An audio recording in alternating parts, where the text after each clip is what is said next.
𝐓𝐿𝐼𝐶𝐞𝐝 and a very good evening, everyone. Welcome back to the MSBS Weekly Guided Meditation by Phra Goh.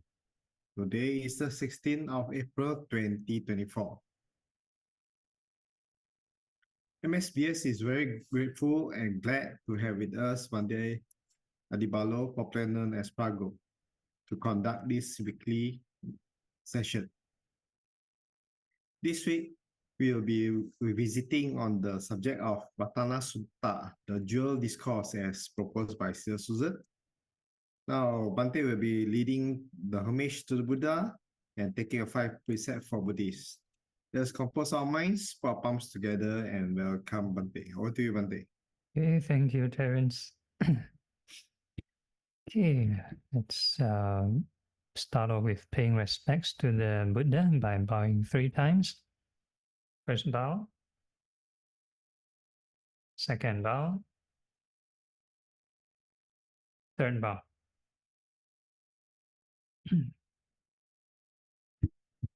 Okay, and we start off with the homage chant. Namo tassa bhagavato arahato samma sambuddhassa. Namo tassa bhagavato arahato samma sambuddhassa. Namo tassa bhagavato arahato samma sambuddhassa. 3 refuges. Buddhaṃ saraṇaṃ gacchāmi. Dhammang saraṇaṃ gacchāmi. Sanghang saraṇaṃ gacchāmi. Dutiyampi buddhaṃ saraṇaṃ gacchāmi. Dutiyampi dhammang saraṇaṃ gacchāmi. Dutiyampi sanghang saraṇaṃ gacchāmi. Tatiyampi buddhaṃ saraṇaṃ gacchāmi. Tatiyampi dhammang saraṇaṃ gacchāmi. Tatiyampi sanghang saraṇaṃ gacchāmi. 5 precepts. Panatipata veramani sikkhapadang samadhiyami. Adinadana veramani sikkhapadang samadhiyami. Kamesu miccacara veramani sikkhapadang samadhiyami. Musawada veramani sikkhapadang samadhiyami.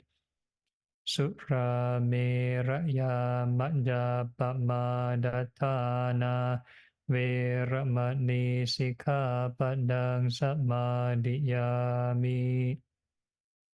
Sadhu, sadhu, sadhu. Okay, so very good evening to everyone. So tonight we are actually starting a new topic. It's called Ratana Sutta. So Ratana means jewels.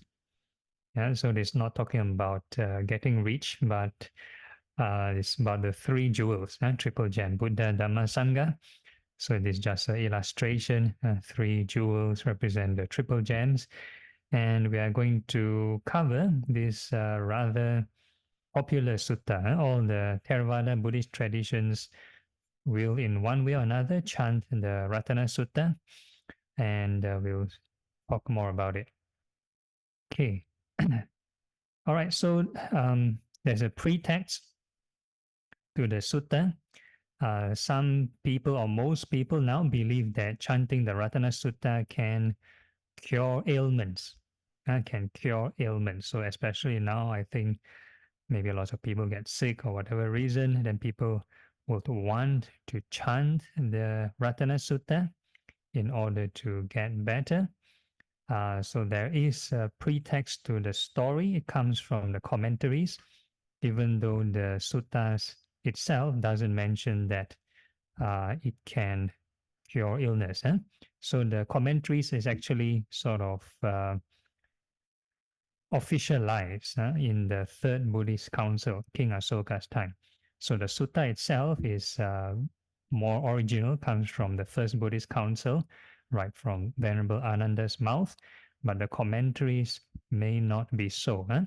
So the commentarial stories will tell you that the Buddha and his monks passed by a particular village that is plagued by illness, plagued by certain illness, maybe caused by famine, and due to certain supernatural reasons. They will say that certain yakas, certain spirits, unwholesome spirits, kind of cause this illness. So the Buddha asked Venerable Ananda to chant this particular sutta, because Venerable Ananda is foremost in memory. So the Buddha kind of said out all the qualities of the triple gems and asked Venerable Ananda to repeat while walking around the village and sprinkle certain holy water, right? And it is believed by doing so, the situation improved. And not only that, there are also external beings helping out, such as this Sakka Deva Raja, this particular Deva, the king of the god of 33 kings. So he's down there, he's like doing some crowd control with his other devas to sort of bounce off the evil spirits. So that is one factor to consider. So like during the pandemic or whatever reason, Buddhist countries have been chanting the Ratana Sutta, and I think a lot of places didn't overcome COVID quickly. I don't think it is due to the chant. I think there are many factors involved. First and foremost, we may not have these powerful devas at our side to beat our command. So that could be one reason. And not all illnesses may be caused by supernatural reasons. Yeah, if it is caused by maybe biological reasons, this sutta may not be that effective. But I do believe that whatever chant or whatever faith you have, it might cause some kind of placebo effect. Some kind of placebo effect. So if you chant with good intention, you produce good hormones or improve your immune system, that will help your health. So with that said, I shall start off with the reading. So normally I just read and comment here and there once in a while. So I just start off. Whatever beings are here assembled, whether terrestrial or celestial, may all beings be glad. Moreover, may they attentively listen to what is said. All right, so this is kind of like invitation. Normally, when we do our puja, some people, when they chant, they think they chant alone. You can actually invite unseen beings to attend your chanting.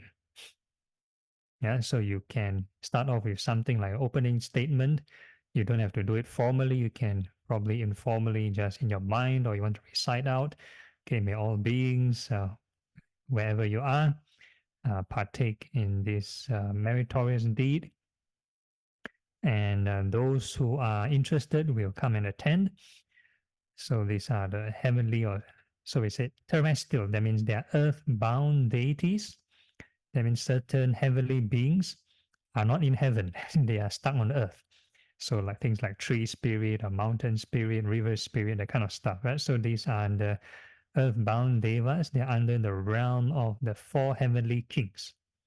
Four heavenly kings. So they are the yakas, nagas, and Gandhabas and the Kumbhandanas. So these are the four races, and some of them are in like heaven, in the aerial kind of environment. So they're skybound and earthbound spirits. Okay, so you're inviting them to listen. So the second paragraph, therefore pay heed, all you beings. Show your friendliness to humankind, who day and night bring you offerings. hence protect them diligently. Right? So the religions before the Buddha's time, some of them, there's many variety of beliefs. Some of them are polytheistic, some of them are monotheistic, whatever it is, spiritism, animism. So people make offerings to the devas. So they offer this light, food, incense, drinks to them directly. Or in the Buddhist case, our so-called offering to those unseen beings are actually making merit. After performing a good act, then you dedicate the merits to the unseen being. So that is the Buddhist way of offering. Okay, next. So the first two verses is more like a diplomatic kind of verse. They are telling the unseen beings that, okay, no, we are nice to you. Please be nice to us back.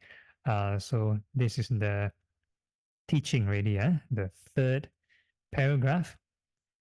So in Buddhism, there's this belief that by saying the power of the truth, if a person were to speak the truth, it will empower one to make certain things happen. Yeah, so now the Buddha is stating all the truths about the triple gem. So now I start off with the Buddha jewel. Whatever treasure there is here or beyond, or whatever superb jewel is in the heavens, none is equal to the Tathagata, the Buddha. Verily in the Buddha is this superb jewel. By virtue of this truth, may there be well-being. Right? So by the power of the truth, may there be well-being. So this well-being, if you want to go along with the line of physical illness, then yeah, so this is where this come in. By saying this truth, may you have physical wellness. But if we are practicing the Buddha Dhamma, we know that the Dhamma is overcome mainly the mental distress. So this is more of a mental kind of well-being. Next slide. There is nothing equal to the Dhamma of the superb extinction of defilements, dispassion and deathlessness. Yeah? So this is the aim of the triple gem, which the concentrated Sakyan sage, the Buddha, has realized. Verily in the Dhamma is this superb jewel. By virtue of this truth, may there be well-being. Right? So the goal of the Buddha's teaching is to overcome dispassion. Right? Someone was asking earlier about whether monks can overcome passion and greed. It's a process. It's not the overnight thing. But the teaching is a course. It's a kind of a treatment or a teaching. It's a kind of practice to eventually overcome this greed and hatred. And by doing so, one reach deathlessness and this extinction of this arising and passing, which is a state of mind. So even if a person is enlightened and they're alive, and let's say they declare enlightenment, they experience deathlessness, it is not the physical deathlessness, because they still have to grow old and pass away physically. So it's a mental deathlessness. Okay, then the fifth one. That purity which the Supreme Buddha extolled is called concentration with immediate effect. Nothing equal to that concentration is found. Verily in the Dhamma is the superb jewel. By virtue of this truth, may there be well-being. Right, so this still praising the Dhamma jewel. And interestingly, there's this mention of this concentration with concentration that has no equal. So in Buddhism, the highest state of mind is liberation, nibbana, and this concentration can be achieved through cessation. Cessation. If a person totally overcome greed and anger, and eventually become an arahant, an enlightened being, they will achieve this special kind of concentration unique to enlightened beings. So this is the highest kind of concentration, and it is higher than the jhanas, and it can only be achieved through insight. So if a person constantly reflects impermanence, coupled with or without the jhanas, eventually, with the right conditions, one will achieve this highest concentration of this Dhamma jewel. Okay, next. Okay, then now it's about the Sangha jewel. Those 8 individuals that are praised by the virtuous ones constitute the 4 pairs of persons. Okay, so I'm going to roughly mention them. So the 4 pairs of person, basically we have the 4 stages of sainthood. So the first stage is called the Sotapanna or stream enterer. Then the second one is the one's returner, or this Sakadagami in Pali language. And the third one is called the non-returner, Pali language called Anagamin. And the 4th stage of sainthood is called an Arahant. So these are the 4 kind of stages of enlightenment. And if you want to talk about the 4 pairs, so you times 2, so 4 times 2, you get 8 kinds of persons. So why one stage has 2? So there is a path and fruition for every stage. So there's a path and fruition for stream entry, path and fruition for one's returning, path and fruition for non-returning, and path and fruition for an Arahant. So these are the Sangha. So there is a conventional Sangha, people who wear the robes, and there is the actual Sangha. So actual Sangha are the people being mentioned in this paragraph. And these are the the stream enterer and stuff like that. So like what the Bunho was asking earlier, if a person has not yet reached the 3rd level of enlightenment, if they are not San Guo Lohan, if they haven't reached San Guo Lohan, they haven't reached Anagamin, they haven't become a non-returner, they will still have anger, still will have greed. So the Sangha, be it realized or non-realized Sangha, as long they haven't reached this Anagamin, will still be caught up with greed and anger. Okay, so these are the different spectrums of Sangha. So I'll just read further. They, the worthy of offerings, are the disciples of the well-farer, the Buddha, and gifts given to them yield abundant fruit. Verily, in the Sangha is this superb jewel. By virtue of this truth, may there be well-being. So it is by giving, making offerings to the Sangha, any form of goodwill towards the Sangha, the merits or the good karma will be multiplied manifold. Will be multiplied manifold.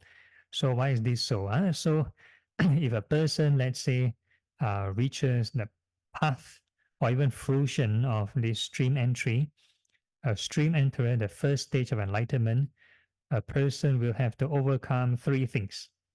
Overcome this, what do you call this? Personality view, doubt, clinging to rites and rituals. So these are the first 3 kinds of defilements, first 3 kinds of fetters that the stream enterer has to overcome. Yeah, so once they overcome the doubt fetter, means they have actualized, they have experienced a glimpse of the Four Noble Truths. So having a glimpse in the Four Noble Truth, experiencing the Four Noble Truth, is very different from discussing the Four Noble Truths in theory. It is not by flashing to the screen here that one experiences the Four Noble Truths. Four Noble Truths one needs to practice and overcome craving, letting go craving to a certain extent, then they will experience this inner peace, spiritual peace and happiness, devoid of craving. So that is a sign that they have no more doubt that this is the path to ultimate happiness. So that is the first requirement. And once they have cleared this doubt, naturally, this personality view and clinging to rites and rituals will also be cleared. Why is this so? Because if a person do not have a direction, we will naturally cling to what we feel best bring us happiness. So if we do not believe that spiritual happiness, a kind of happiness devoid from craving or contentment, is the path, then we will cling to material things for happiness. So our personality, if it is associated with the mundane world, we will have certain behaviors, certain rituals and ceremonies and habits associated with that behavior, with that goal.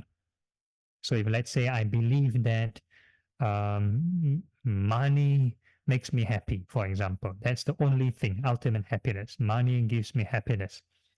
So my personality is maybe money maker. So that's a personality.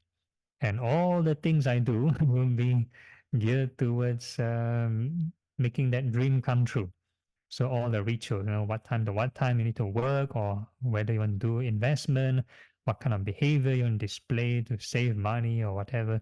So these are the so-called rituals one will do to achieve our so-called perceived happiness. So if a person already experienced the contentment, inner contentment, they will not cling to those things for happiness. So it can be any kind of mundane thing. So I always give the same example. If let's say my personality is, for example, Chinese, right? I'm of Chinese race. So I believe like maybe Chinese New Year or Qingming, I need to do something. So, there is certain rituals involved in Chinese New Year. You need to put up certain decoration, do house visiting, give out red packets and stuff like that. So if let's say maybe COVID happened and lots of restrictions, you cannot do house visiting, then you will feel very, very, very upset, because that is your main anchor for happiness. Main anchor for happiness. All right. So if a person haven't explored a kind of happiness beyond craving, then life will be very miserable. So this is the stream enterer. And the next one is the one's returner. Yeah, one's returner would be if a person reduce greed and anger further. So they overcome the first three factors, the doubt, personality view, and this clinging to rites and rituals, but they reduce greed and anger. Right? So this one will kind of eventually make a person reach this one's returner. So why is it called one's returner? It is believed that they will be reborn one more time. If after they pass away, they will be reborn once more as a human, or maybe even this desire realm devas, lower realm devas. So reborn one more time. Whereas a stream enterer will be reborn maximum up to 7 more lifetimes. So it can be 4 lifetimes, 3 lifetimes, or 2 lifetimes, depending on how hardworking they are in their spiritual practice. But the Buddha gave a limit, 7 lifetime, right? And it is believed a stream enterer onwards will not be reborn in the lower realms. So no more animal realm, no more ghosts, no more hell realms. So it's either human or higher. So that's the guarantee. Then the next stage of sainthood will be the one's returner. Non-returner. That's the third stage of sainthood. So third stage of sainthood will totally overcome greed and anger. So they have no more greed, no more anger. And eventually so a non-returner will not be reborn in the desire realm. So they have a special place in heaven called the pure abodes. Pure abode. So it's in the somewhere in the fourth jhana realm. So even if a person, let's say they don't practice jhanas, but they become a non-returner, they will still be reborn there. So it's a special place in this pure abode they will be reborn in. And the last one, Arahant. An Arahant will overcome not just greed and anger and the first three fetters, but they overcome 5 more things. They overcome clinging to the form jhanas, clinging to the formless jhanas, conceit, and this ego or this pride. They overcome this. Then they overcome restlessness. Very interesting, restlessness. Huh? And the last one is this ignorance. So the Arahant will overcome 5 more things. So some people will tell me, meditation, my mind very restless, run here, run there. Very normal. Only an Arahant can overcome restlessness. So every time the mind runs means the mind find that other stray thought, the other distraction more interesting. More interesting. So only a fully enlightened being will have a very unique kind of emotion, very contented emotion. They find all these other things not interesting at all, right? So Arahant will overcome this restlessness. So for ground up or practical practice, every time we are distracted, just come back to the meditation object. It's just more and more practice, that's all. Okay, so that covers the 4 stages of sainthood, yeah. And this path and fruition will depend on, I would say, the consistency of practice. So the Buddha mentioned if a person keep the 5 precepts very well, and have faith in the triple gems, even though they never experienced the Dhamma. The Buddha called this the faith follower. And they really keep the precept very well, never break the precept. This is the path to the stream entry, yeah? Path to stream entry. So even at the moment of death, they will transform, become a fruit of a stream entry. So this is the path and fruition.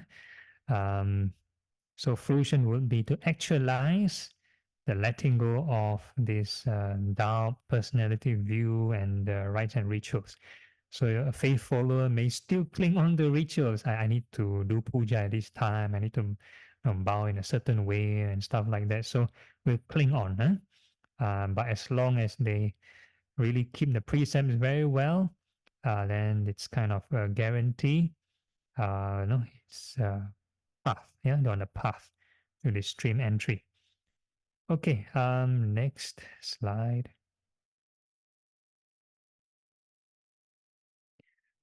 Okay, now it's still the Sangha jewel.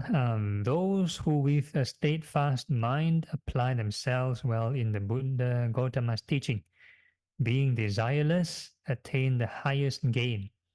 They plunge into the deathlessness. So that is Nibbana. And enjoy the peace of emancipation obtained for free. Yeah, so no price, no charging, obtained for free. Verily, in the Sangha is this superb jewel. By virtue of this truth, may there be well-being. All right, so this is talking about the highest goal. If a person, have this highest gain, this nibbana, that desirelessness, right? So this is the arahanthood. Okay, next. So in a way, the triple gems are interlinked, intertwined. So the Buddha is actually part of the Sangha. The Buddha is part of the Sangha, right? So the Buddha have to embody and experience the Dhamma. The Sangha also have to experience the Dhamma. right? So they are all interlinked, intertwined.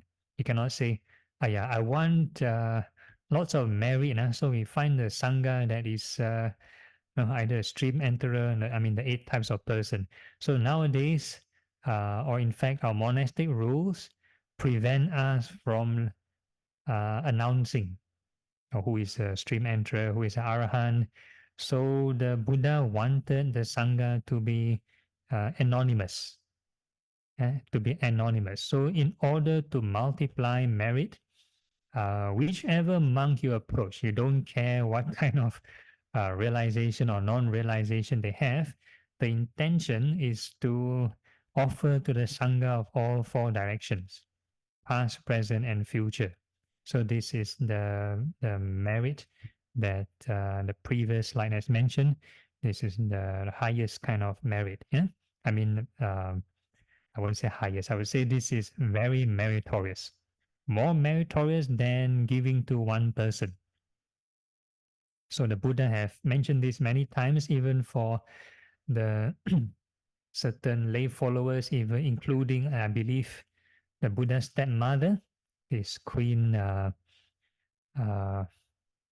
is it Maya? No, Maha Pajapati Gotami. Yeah. So before she became a nun, she also wanted to offer her stepson, which is the Buddha. So the Buddha said, no, this is not for me only. Your intention should be offering to all the Sangha. So that is the monks and the nuns, all the Sangha. So that is the Buddha's emphasis. Okay, so I'll carry on reading. Just as a city post fixed firmly in the ground is unshakable by the 4 winds, so too I declare is the virtuous person who sees the noble truths unwaveringly. Verily, in the Sangha is this superb jewel. By virtue of this truth, may there be well-being. Okay, so there's many phrases to the 3 jewels. I think it's 9 o'clock. I don't want to overload your brain. So today I've covered on the 10 fetters. Maybe the next session will cover about the 4 winds and the 8 worldly winds in detail. All right. Any questions at the moment?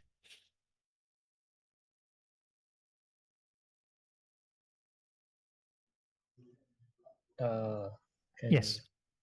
Okay, Bante mentioned about there are 2 peoples in each stream, and correct. Can you explain more? I don't get the point. Yeah, so the 2 persons would be in the path and the fruition. So the 一果罗汉 got a path and fruition. So that's 2 already. 二果罗汉, path and fruition. Path is in haven't reached yet, but on the way. Or PATH. Yeah, And path. Fruition, how to spell Fruition, F or fruition? I fruit, don't. 果啦,果,水果的果. Fruition. Yeah. Fruition, is it? Fruition? Yeah. One is path, another is fruition. Yep. Okay. Another word mean on the way or accomplish. Yes, correct. Yep. Okay. Thank you. Okay, no problem. Okay, any other questions you want to ask? Bante. Yeah. The faith follower, you say that to keep the 5 precepts and what else? They have unwavering faith to the triple gems, and they keep the 5 precepts purely. So that is the requirement to eventually become a stream enterer. Okay, if let's say from other religion. Okay. Other religion. So that depends a lot on their state of mind.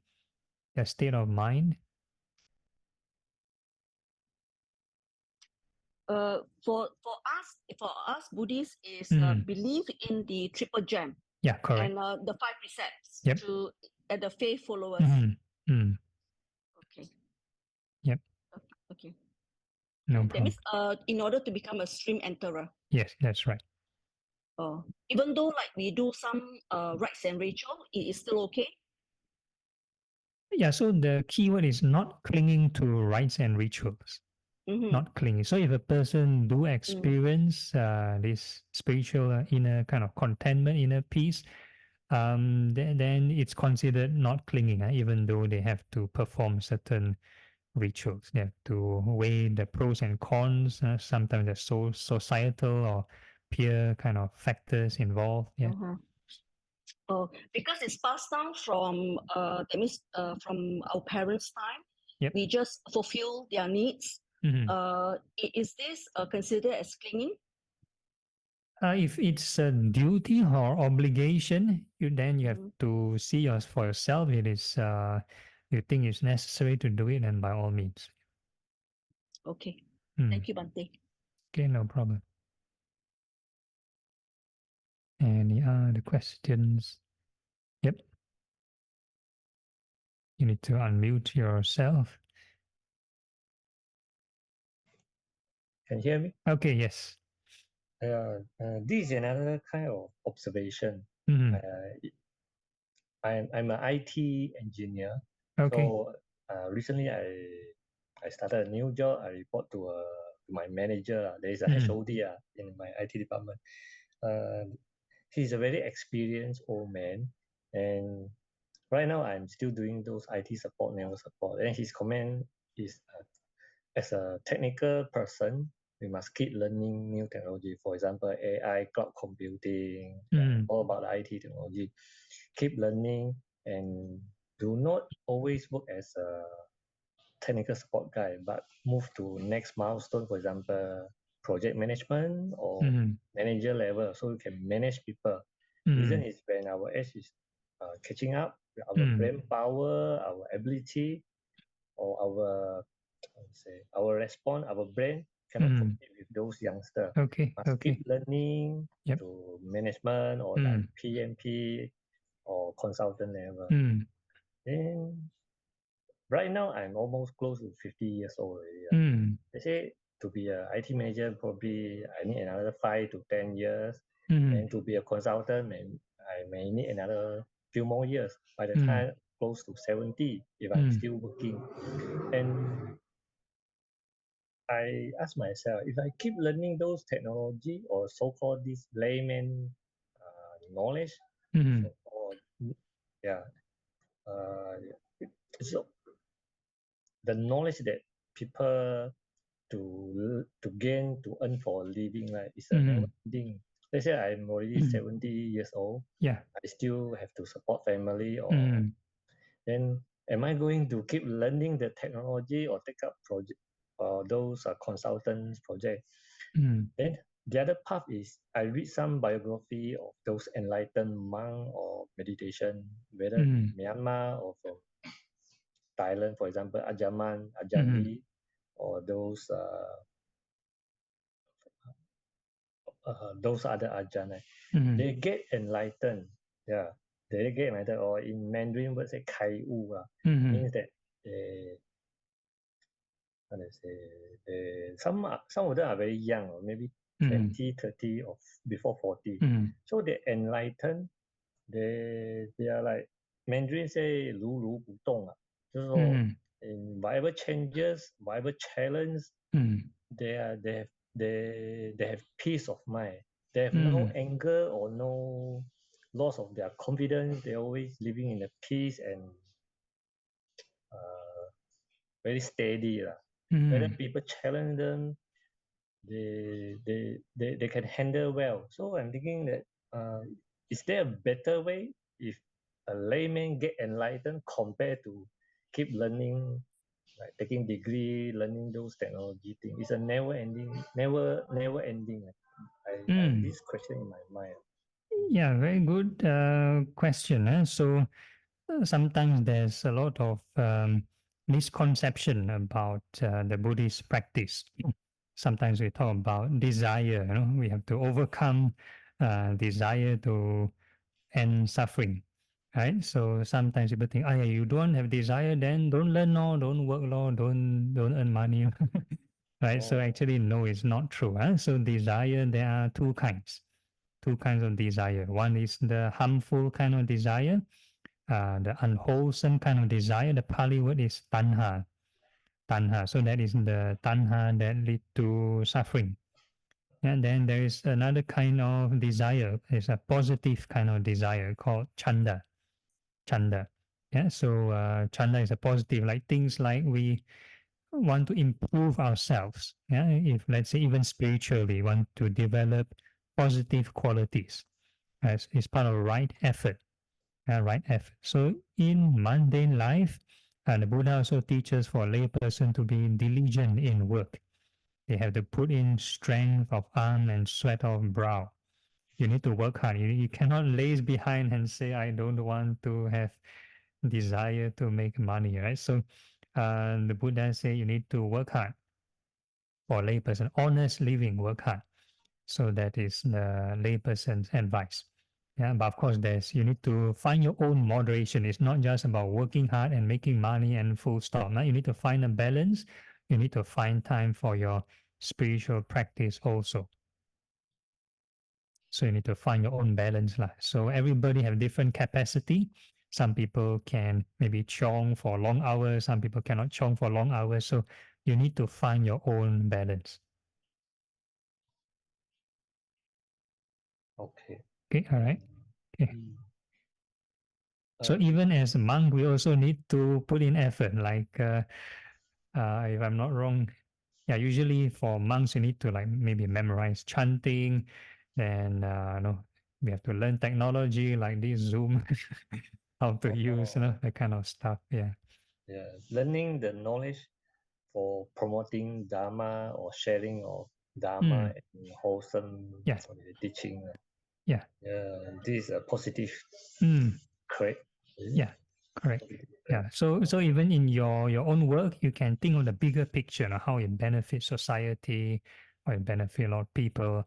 Yeah. So whatever you do becomes like very, the motivation is very positive. Yeah.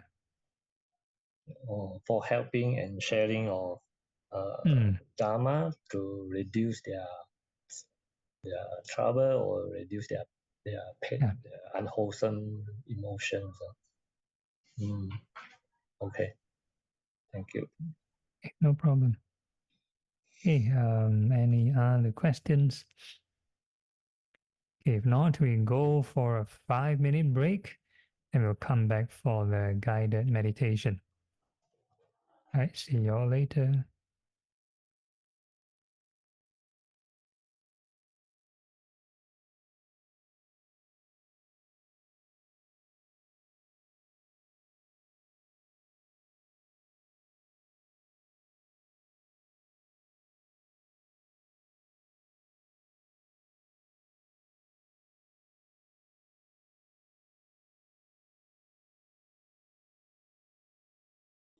Okay, so I think we can start. There's no questions, so we can mute the microphone to prevent feedback.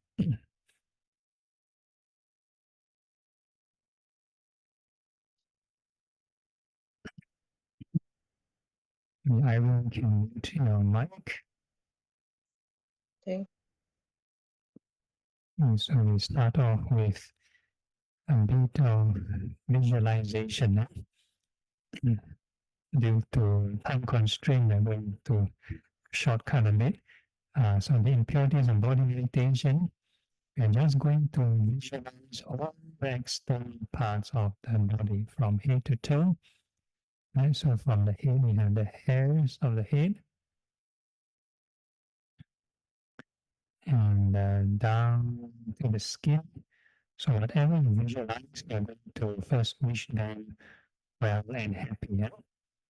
They have just contact with them only, then the mind will either cling or strain to greed or anger.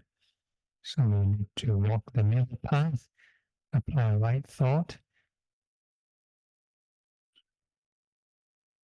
apply right thought. So every moment we are going to wish all these parts of the body well and happy. So you move down to the face, all the skin. We wish all the skin well and happy. And then your eyes, wish them well and happy. And then down to the teeth.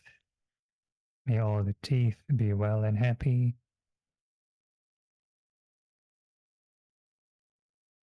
And the rest of the skin to your arms. May they be well and happy. All the hairs on the skin also, may they be well and happy.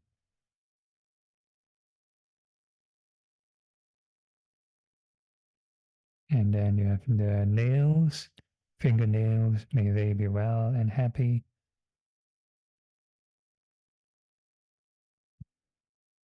And the hairs and skin on the torso region, may they be well and happy.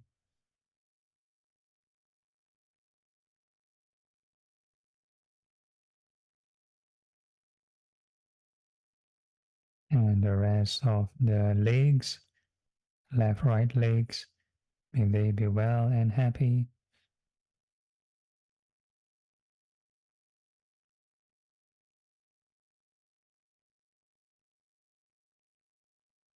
And you have the nails and toenails, may they be well and happy.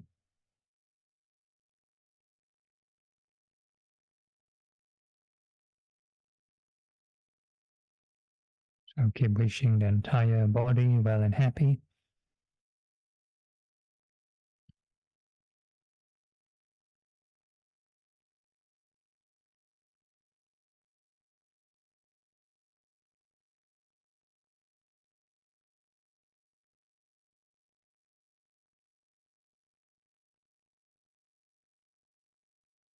And once you find your mind relatively calm,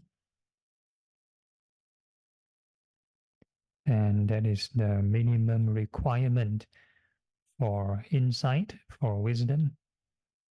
So we are going to keep reflecting on impermanence. Yeah, so this entire external parts of the body is like clothing. Yeah, so we're going to think of them growing and falling, many, many cycles. Skin, the hairs, teeth, the nails.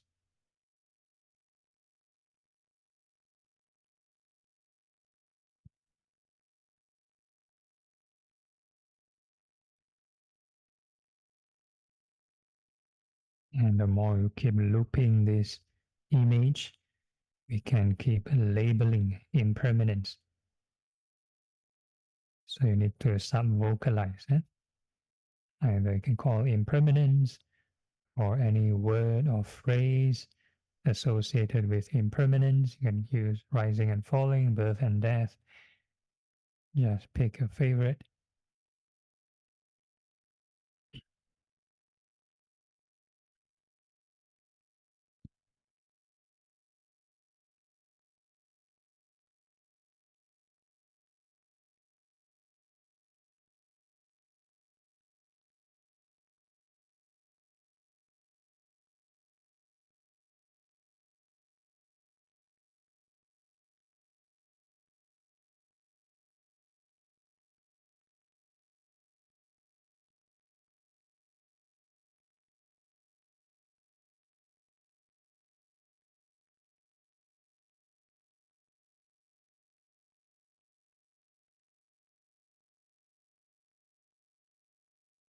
So as long as you keep being mindful of impermanence,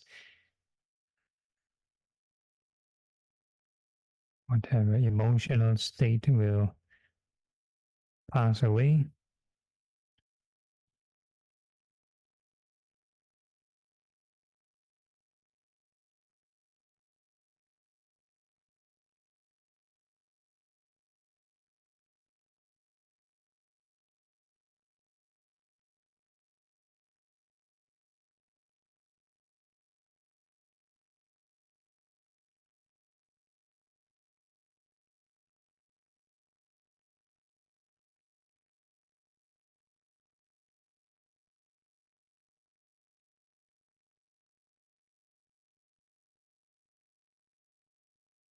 And we can ask ourselves, are these parts of the body truly self? Is the sense of self or selfishness increasing or decreasing in intensity?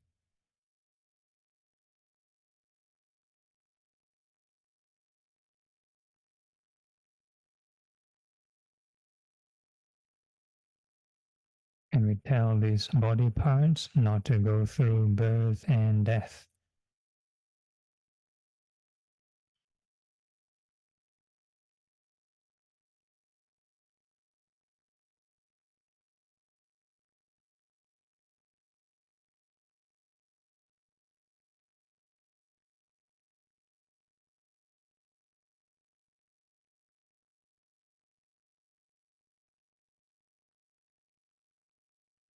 And then we are now going to familiarize ourselves in the four elements. So there's no need to visualize, we're just going to feel the sensations throughout the entire body. So these are the earth, fire, wind, water elements.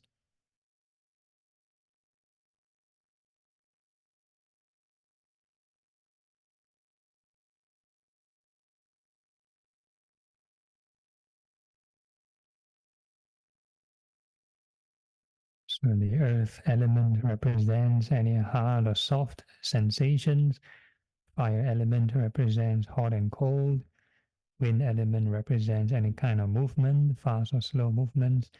And water element represents moist or dry sensations.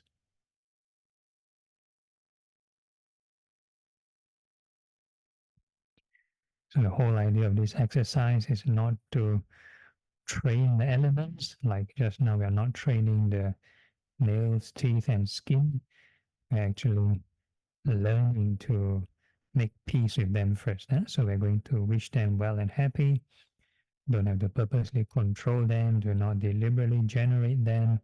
Let it appear naturally by themselves.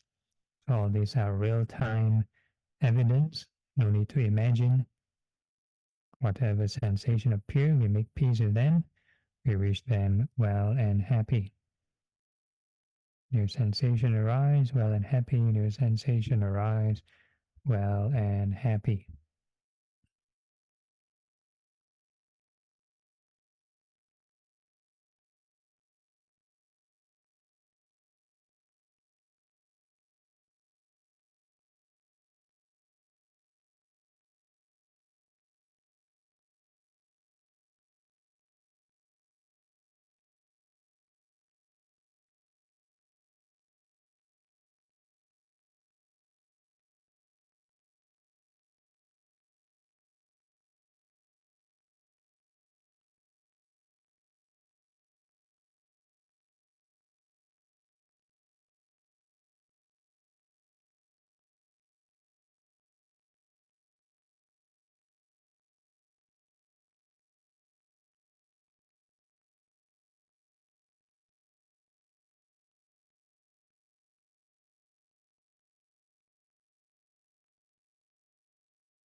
The more we generate right thought, then the mind will settle down. And once the mind is quite settled and stable, then that would be the baseline emotion. So in this particular state, no jhanas, no insight. So we remember this baseline emotion.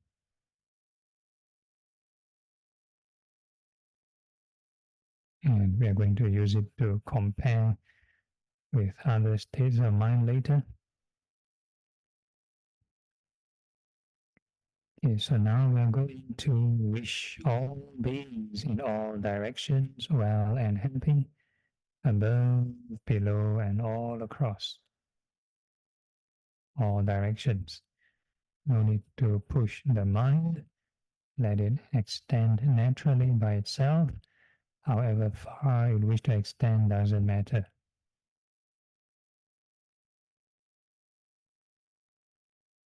And in that wide sphere of attention, whatever sensations we may detect, we are going to wish all beings well and happy. So we are using the non-discrimination approach. All beings are made of the four elements. No need to visualize. This will create more restlessness. So we try to simplify, cut down. All beings are made of the elements. Whatever sensation you detect, near or far, inside the body, outside the body, and all beings are made of these elements. So we're going to wish all beings well and happy. New sensation appear, may all beings be well and happy. So we keep repeating.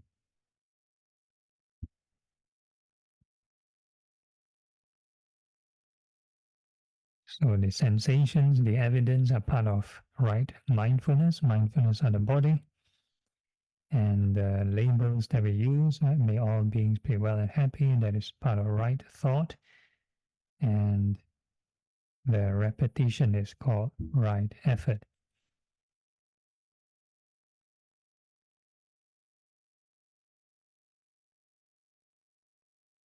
So never do nothing. Keep on sub-vocalizing, keep labeling. May all beings be well and happy.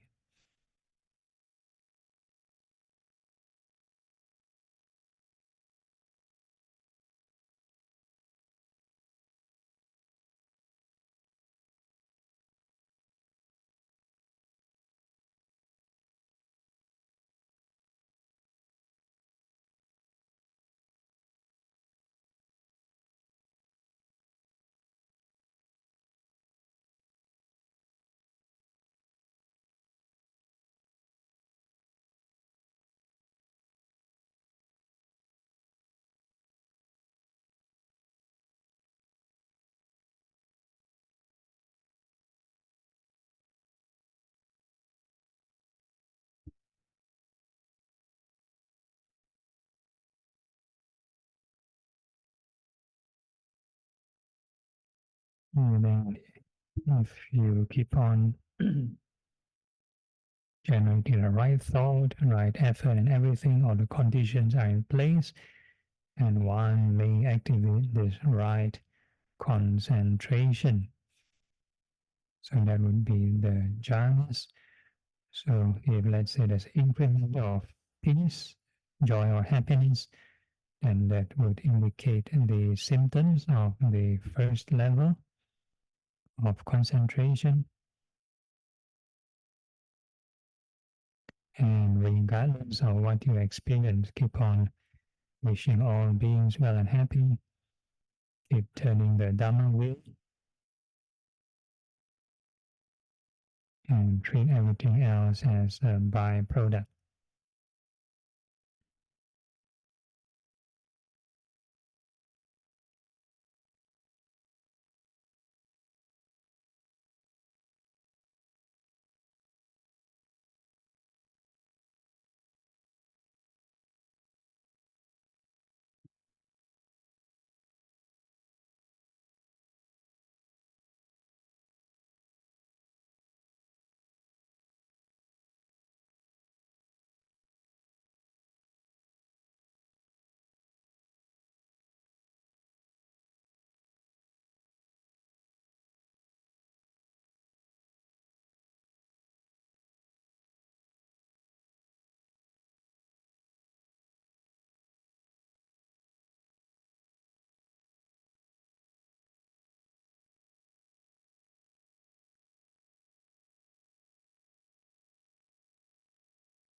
And now we're going to add some wisdom, add some insight. So all these sensations, they arise and pass away every moment. So we not only observe the changes in the sensations, we also sub-vocalize, keep labeling impermanence, and we keep repeating.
The joy and happiness start to disappear. One may experience this neutral but refreshing kind of emotion. So we call this the equanimity, normally associated with the fourth level of concentration. So regardless of what you experience, keep on reflecting on impermanence, keep labeling impermanence, treat everything else as a byproduct.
And then we move on to the next sublime state, which is compassion. So from compassion, we're going to wish all beings, may they be free from suffering.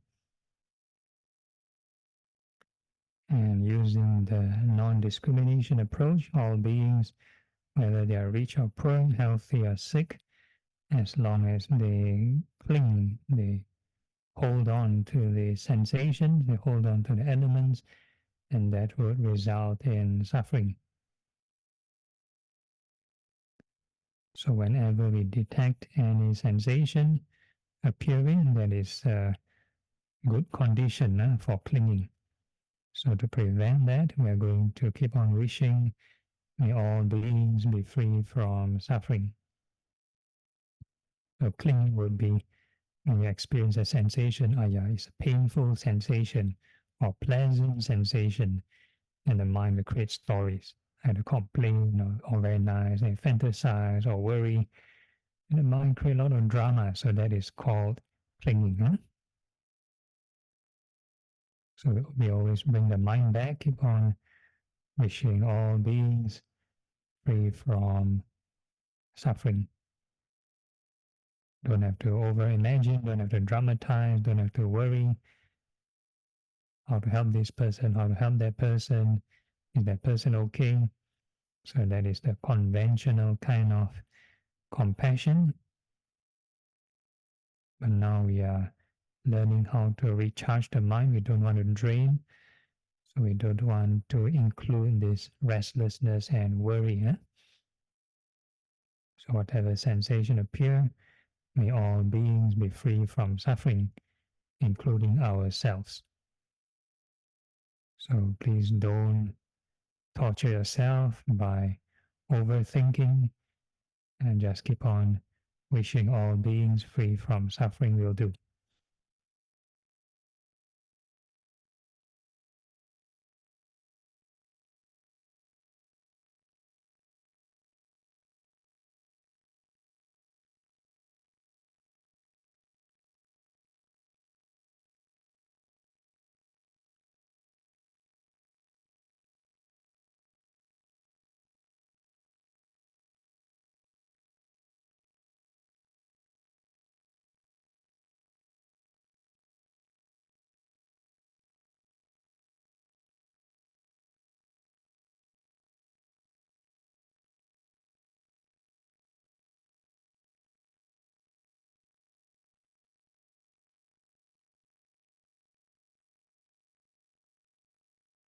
If all the conditions are right, you have all the right thought, right effort, and everything, and one may experience this compassion, can start to feel a bit joyful. And conventional compassion, very sorrowful, very sad, but this one is a bit joyful. So that's the indicator of concentrated kind of compassion, usually the second jhana. And regardless of what you experience, keep on wishing all beings free from suffering. That is also to not cling on even to the sensations of the jhanas.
And next, we are going to add some insight, some wisdom, and we are going to reflect how to overcome this suffering,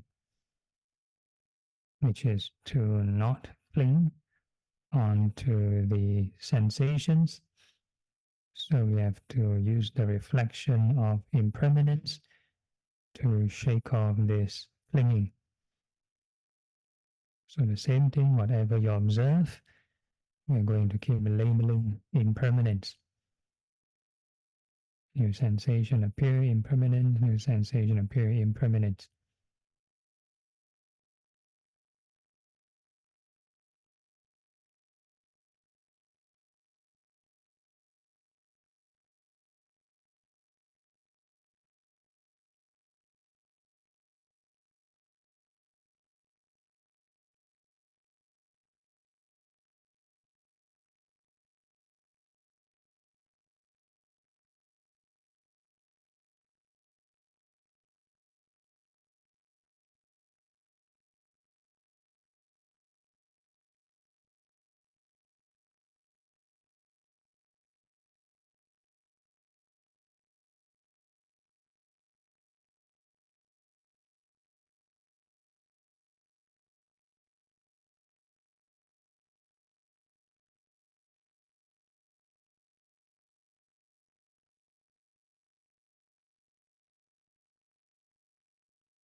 So if let's say the joy and happiness start to disappear, unlike previously, where you feel the equanimity, this time round it is a bit more blank or spaced out. So we call this the perception of infinite space.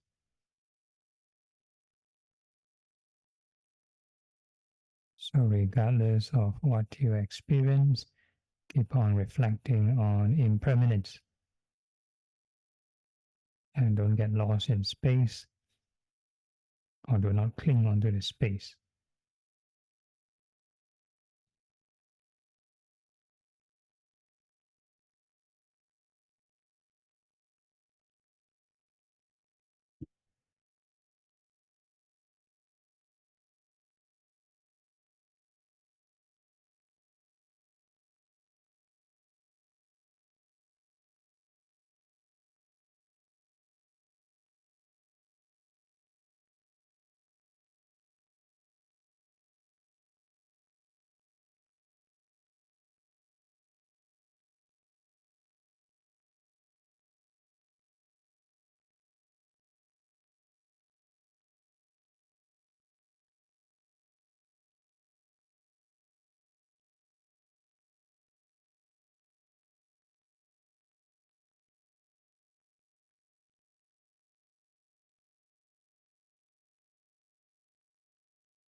And before we conclude the session, due to time constraint, a same gentle reminder, in all activities, standing, sitting, walking, or lying down, we can be mindful of the sublime states or mindful of impermanence. So meditation is not restricted to sitting only, it's in all activities. So with that in mind, we can gently open our eyes, formally end the session, informally still can generate right thought.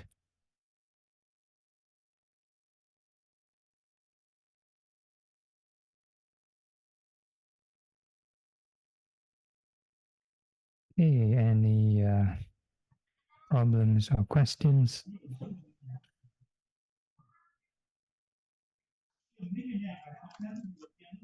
Okay, so this is the Anumodana.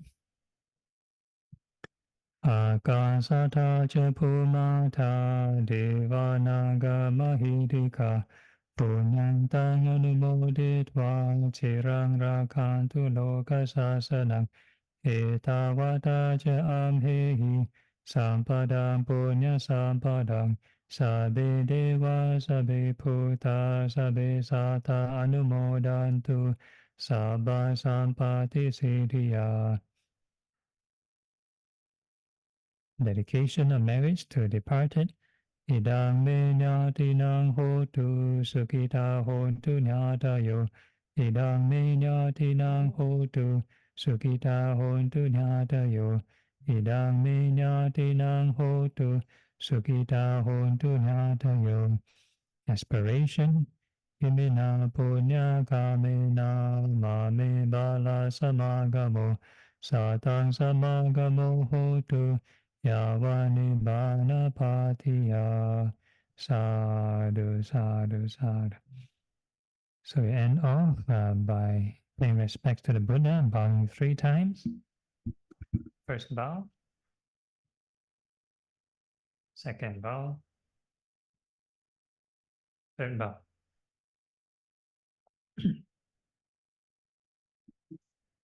Okay, so that's the end of the session. Advertisement for the upcoming retreat is on the screen.